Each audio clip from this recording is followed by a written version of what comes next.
Expect the best used car deals guaranteed. Visit arnoldclark.com.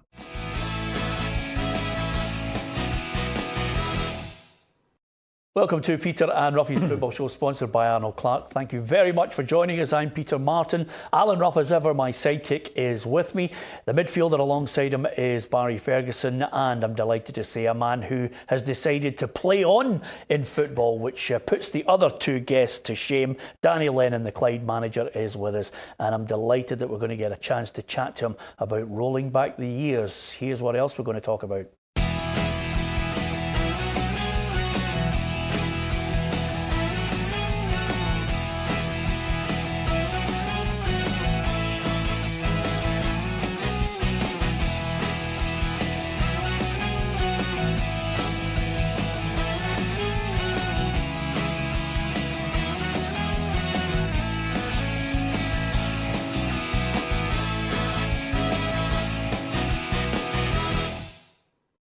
Yeah, lots to fill the programme. Ruffy, Barry, you two should be ashamed of yourself, by the way. 50 kept himself in shape, back out there playing. What have you got to say for yourself, Ruffy? Oh, it's fantastic. I think if any of us had the chance to play again, we would do it. You miss it. You miss everything that goes with it. So, no, well done to him. Yeah, absolutely. And it made me feel really old, because I remember as a young reporter following you in the Wraith Rovers, although you had started at Hibernian. What was it like coming on the park? Were the butterflies still there? Yeah, they were, Peter, to be honest. And, I think that edge never ever will leave you when you're going into a competitive game. But it was a nice experience. But as I said, hopefully not one that I've got to do too often. Hopefully, by next month when we play the next cup game, that we've got a full bill of health again. Look at that, Barry. Look at that. I reckon the six-pack is still there as well. And the one thing that's there, Barry, in abundance, the head, the experience, the touch, the ability to know what's around you. Yeah, well, every Monday, Wednesday and Friday I'm sat between you two and I look good. Annie's come in and I'm straight to the gym right after the show. So, no, listen, it's unbelievable. Look, at times try and join in at training, and you always want to keep trying playing, but listen, your head's always there. Sometimes your leg's sore and your body's no, but look, to play at 50 in a competitive game against a strong young Celtic team is unbelievable. Yeah, and can I ask you this? If there was, it just come into my head, if there was one moment in time where somebody said to you, okay, the DeLorean's outside, we're going to roll you back to one specific match or period that you were playing, where would you go? I think it would be the lead up to the cup final against Celtic, where I'd fractured my metatarsal, Peter, and missed out in the final, with Wraith Rovers. I think there's theory of that in the build-up in that game, and obviously the aftermath, you win it, and as much as you had a part to play leading up to it, when you're never ever playing in a cup final, you don't feel really a part of it, but you quickly get your head round it, and you're excited, you're joyful for the players and what they've achieved, and that'll go down in great history with Wraith Rovers Football Club. So to miss that on the day, that's probably my biggest disappointment so far. Yeah, and strangely enough, and there are what we call in this show, Barry, time and time again, sliding doors moments. And and if their disappointment for Danny is missing out in the cup final, the ultimate, it was my first ever commentary, Bayern Munich Wraith Rovers, he hits the ball, I think it took a little nick, but it still went in the net, scoring against Bayern Munich, leading 1-0 at half-time in the UEFA Cup. Yeah, listen, it's all about memories, and I played myself over in that famous stadium against Bayern Munich, against some great players. But they're great memories to look back on and playing in games, especially Wraith Rovers at that stage. Nobody ever thought they would probably get to that sort of level, and listen, they fully deserve to get to that level, and they've done a great job. Yeah, what game would you go back to? Probably my debut. Yeah? Knowing that I was going to play. 3 days leading up to it. It was a bag of nerves, right enough, but listen, it was guys like Ian Durrant and Paul Gascoigne, two midfielders that I always looked up to, and I was going to be playing with them on the Saturday. Oh, Ruffy, great Danny's memories there. Fergie's talking about two fantastic players. I don't want to preempt it, but let me Pick another hold one. on a minute. No, I'll pick the other game against Brazil. No. Honestly, I was going to play the samba there, and I was going, there's red and yellow, the whole place is watching. It's mental. You're there, Ruffy. It has to be Brazil in the Maracana. It was just awesome. 140,000. It was just to be in that stadium itself was just fantastic. Yeah, is that the top I've got? Yeah, I think it is. Yeah. Fantastic, honestly. That Maracana just flows off his Oh, tongue. absolutely, by the way. And wait till you see when he's in anybody's company and ask them, have you played in the Maracana? Anyway, listen, let's get to some of the news as well. And there's lots of it, of course. Neil Lennon's been talking ahead of the match against AIK. And I think first and foremost, he's maybe tried to slap a few people down over just one defeat for Celtic in a crisis, apparently. I mean, there has to be a sense of perspective. And like, I can't control that, you know, and there's a little bit of hysteria around things at times, and that's the environment that you're in Glasgow sometimes. We've lost one game, you know, and we scored 3 goals in it, so it's not all doom and gloom, and we have to, you know, be bullish about things, look forward. You know, it's a big disappointment to be out of the Champions League, we know that, but the Europa League is a very good competition which we hopefully can prosper in. You know what it's like as a manager, Danny. 1 minute you're the king of the castle, the next minute people want your head on the block. Yeah, and that's why we put ourselves in that firing line, you know, because we're passionate about the game. We want to go out there and do the best, you know, for what resources that we have. And you're always looking to go and do that better. And you always, as a manager, want to go and compete against the best. And Lenny's got that opportunity, you know, once again there. Yeah, they failed to go to the level where the club would like to be, but I think that's a different type of management. How you handle that disappointment now, you know, not only picking yourself up, but you know also the group and a club that size. Yeah, and the pain will still be there. Even more so, Barry, when you consider last night it's Cluj 0, Slavia Prague 1. Yeah, he'll be hurting, Lenny. There's no doubt about it. Like, he probably fully expected to get through. I still think, I know they've had a difficult time in that game, but I still think Celtic have got enough quality to beat a team of Cluj. So, listen, it'll be hurting, but as Danny says, it's up to him to get over that and lift the players and make sure, for me, they get through against AIK. Yeah, and everybody, you know, week in, week out, want to know as the window gets closer to closing for transfers in and out, are there new players coming in? There's no movement on at the minute. We're working. You know, I get asked this every press conference, and I keep saying that, you know, you can throw names at me, and I'm sure you will, but we're not going to talk about names that players affiliated with other clubs. But we are working to bring 3 or 4 players in before the window shuts. Well, that window is looming ever closer, as I mentioned, Ruffy. He's looking for 3 or 4 players. I mean, on the previous evidence, some people are looking and think, I wonder how many you'll get. Yeah, and in the face of that, it looks as if he's a wee bit miffed by the whole situation. As these guys will tell you, they can identify the players, you know, but at that level, somebody else has got to get it over the line. And I don't think he's happy with the way it's taken so long. He's obviously given them a list of players that he wants, and he wants it pushed through, and he wants it pushed through quick, because he's saying there, you know, the hysteria is over the top. If he thinks that's over the top, if they don't win the next 2 games, it's going to be massive. Yeah, I mean, that's the other key issue here, Danny. On the horizon, it's AIK, then it's Hearts, then it's Rangers. It is huge for Celtic, and as you know, the manager himself will be sitting in the background as you have to deal with chairman, you have to deal with chief executives. He'll be sitting down there saying to himself, listen, these guys need to come in to load the bases, and if that window shuts without them, how difficult is it as a manager like Neil Lennon to control the emotions on it?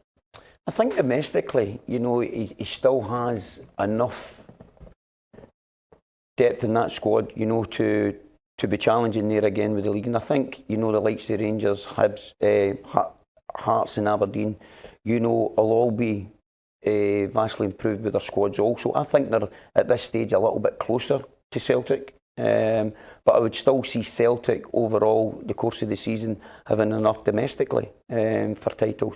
But going into like the European games, getting knocked out of the European Cup game last week, I'm sure that Lenny would have loved 2 or 3 of the players already in the door to give them that opportunity. losing Tierney, although he wouldn't have been eligible to play in the cup, the European tie because of his fitness levels. Yeah. So big misses, and sometimes in management you do miss out with bad luck, Peter. And again, trying to get these 3 or 4 players over the line that they're trying to identify, it's harder. It's sometimes harder said than done, you know, because it's got to be right for all parties. Yeah. You know, the selling club, the buying club, and more importantly, the player. Yeah, and with that in mind, Barry, I mentioned AIK. It's 2 legs, you know, so suddenly they're at home and then they have to go away. Are the Celtic fans more obsessed now with the forthcoming Rangers game, do you think, and veering towards everything about 9 in a row rather than this Europa League? It's a good question. Look, I think if you ask Celtic fans, they want to win the league. I mean, the main objective at the start of the season was obviously to qualify for Champions League. Now they've not done that. The Europa League, it's still Europe, but it's not the dizzy heights of Champions League. So I think they'll still want to win the game, there's no doubt in my mind. But the league title will be Neil Lennon and the players' main objective this season for me. Yeah. Okay, we're going to talk Rangers, Ryan Kent as well at Liverpool, all coming up after the quiz.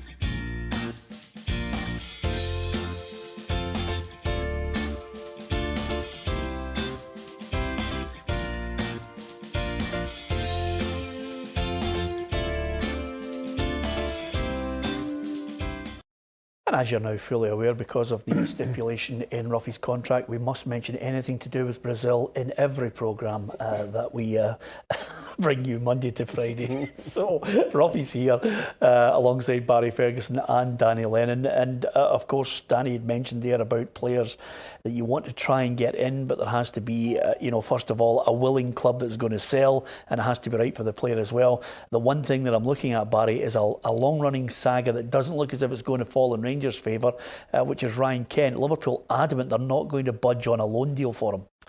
Yep, and it'll be a disappointment, not just to Steven Gerrard, but I think the Rangers supporters. For me, I thought he was a difference for Rangers last year.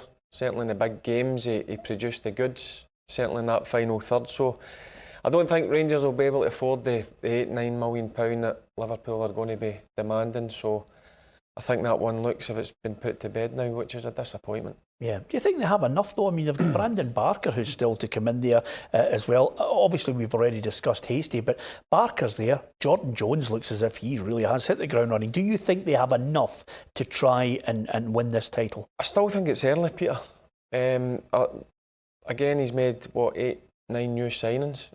So I think come 2 or 3 months into the season, then you can start to have a serious look at Rangers if they're going to go for league against Celtic. Do you think it's a body blow if they don't get him in? Yep, I think he's a massive player. I've said it plenty of times. Yeah. He was a difference for me. He's got that bit of magic in the final third. He can carry the ball. He can he can score goals. He can go past 3 and 4 players. So it will be a body blow. But listen, it's up to these other players that the manager's brought in to go and produce on a Saturday. Yeah, Ruffy, it's been one of those situations where you look at it. I mean, I can remember actually interviewing him on the stage when he won an award at the PFA Player of the Year Awards in May.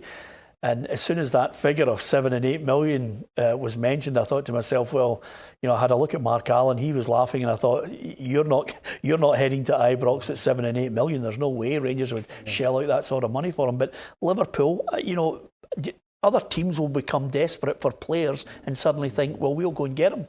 Yeah, I think we were surprised, when the figure of £7-8 million down in England would be nothing to most of these clubs, and we've saw what he'd done up here. So I would have thought there would have somebody snapped at him, but that hasn't the case. And the player, you can tell now, is a wee bit annoyed by the whole situation. He just wants to play football. and it's been taken away from him at this precise moment in time, because I don't think he's good enough to break into that Liverpool side. So he's sort of stuck in limbo now. Yeah, and of course, when you get big moves to Rangers or Celtic, Danny, it's great for that first couple of months. People are welcoming you, there's high hopes. Yeah. Then you actually have to play, and then people start, looking at your every pass and analysing it. Jack Henry found it very difficult at Celtic because there were games where there was high pressure, and maybe the mistakes took their toll on his confidence. So suddenly, there's a boy that looks as if he had the world at his feet. Now he's thinking about Kilmarnock and Motherwell on loan. Yeah, definitely. I think you've got to have a certain type of mentality to go and play with Glasgow Celtic and Rangers, and the pressures that do come with that. And the best players do. They find that solution. I think a big key moment in Jack Hendry's career was the time that, when Celtic played him against Barcelona and Neymar at the time. To think that he could have handled that, and he took a real sore one that night, and I don't think he ever fully recovered from that experience. And that's what you look for young players to do, to be given that same opportunity again to see if they've learnt from that experience. But, it was certainly a big game, and one where I felt, it was just a step too far. Yeah, and with that in mind, Barry, you'll know yourself, you as a youngster were able to handle that pressure, able to embrace the chance and the stage at Ibrox to become a Rangers legend. Have you watched other signings, as Danny's mentioned, have come in and you think, this shirt is too tight on him, this whole surrounding's too much for him? Yeah, I've seen it with international players coming in, and when they go out, walk out in front of 50,000 and listen, that first 10 minutes, see if your first pass, first tackle is not spot on, they're on your back, and it's how you handle that. Do you want to go and get the ball again, or do you go and hide? So I've seen a number of players in my time struggle, and certainly Jack has struggled, but I still think he's got a bright future. I still like him. I still think he can go and do a really good job for somebody. Yeah, that's the key here, Ruffy. It's not over, not necessarily over when you leave Celtic or you leave Rangers. Look at Timo Pukki. He's 29 years of age and he's ripping it up in the Premier League in England. Yeah, well, young players have to be strong enough. If they're not going to make it at the Old Firm, they've got to believe that they've got the ability to go somewhere else and re-establish themselves. And that's what they'll have to do. I agree with Barry. I think he's a big lad with everything. He's got all the assets. But sometimes when you go to a team, and a big team, and it doesn't work for you, supporters are very, very hard on you. They don't give you any leeway at all. So you've got to get them on your side. And 1-2 bad games, for a young player to get into his head, there's 50,000 people out there, and he's got to perform week in, week out. It's a hard one to take in. Yeah, I think the key thing for Jack Henry now, he's got to be playing regular first team football. So he has. Yeah, I mean that in itself, going out on loan gives you that, builds up your confidence again, as you guys well know. Listen, before we finish the programme, I've got to ask you, you're a manager that achieved great success with St Mirren. There was a long period when you were out of the game. How do you view that? You've still got the enthusiasm. You're a manager of Clyde. You want to try and do something in League One with them. How do you view the times when you are lauded by everyone and then all of a sudden you find yourself out in the wilderness? How do you deal with that mentally? Yeah, it's difficult to get your head round at times, Peter. And I remember coming out the job at St Mirren, the contract not getting renewed, and you think that your next big opportunity is going to come, or another full-time club, but there's many good coaches, many good young managers or experienced managers out there, all chasing the same 10, 12 jobs, if you like. And you get there and you do the interview process, you get another knockback, you get another one, you get close, and then you've really got to take a step back, and by the time you know it, there's 2 or 3 years that have passed there, and you want back into the game, you miss it, and that's the thing, that's the drug that you want, so regardless of what level you are, I still get the same buzz out of winning promotion there with Clyde as I did winning the League Cup with St Mirren. It was the exact same buzz for me, and I think you just continue to work as hard as you possibly can, Peter, doing the best that you can, and have the ambition and the drive you know that hopefully you do get that opportunity again someday. That point that you're making there, I mean, they've interviewed Jose Mourinho and he was close to tears saying he just misses the game. Was there a sense of bitterness or pain that you maybe thought to yourselves, the gods are colliding, colluding against me here, and people are maybe mentioning things that are going against you, and you think, just somebody give me a break? Yeah, I think there does come a little bit of that. Peter, you start doubting yourself. There's no doubt about that. And that's why, you surround yourself with good people. You surround yourself with your family. And my family were incredible. My close friends were incredible round about that period of time. Always re-emphasising, the good and the affirmations, the good things that you've achieved, and just get back on that bike, and pedal as hard as you can. And when the job at Clyde came up, I thought, that's one that I've got a real opportunity again. And when I spoke to them, I took it. And, I've thoroughly enjoyed every single moment of that. And we've had a wee bit of success there. And I've spoke with many of the fans, at the beginning of the close season there during and the pre-season, and what their hopes and their expectations of the club are. And some of them are, fighting relegation with the skin of their teeth. Others are looking at, getting into the playoffs again. And my own hope and expectations are, like any other year that I have, is always to try and improve what we've achieved in the previous season. And that's what we'll do exactly again this season. Yeah, well, listen, from everybody here on the Football Show, I certainly hope you have a great season with Clyde. I still think you're worth a bigger job, no disrespect to Clyde, but hopefully that comes as well. Thank you, Peter. My sincere apologies, obviously, to Danny. He looked fantastic coming onto the pitch at 50 years of age, playing for Clyde against Celtic Colts. He's changed, there's no doubt about it. We can't dodge that issue, guys. He's changed from the Danny Lennon I remember scoring in the Olympic Stadium for Wraith Rovers against Bayern Munich. But some people through time don't change, and that's why Alan Ruff is here. Danny's very emotional. That's Ruffy looking exactly like he did when Danny was playing for Hibs. the mullet is still there. The hair is still in the same style, Barry. Dare I say it? Peter, I'm going to give him a compliment. I think he's thinner. And on that note, goodbye. Thank you for watching.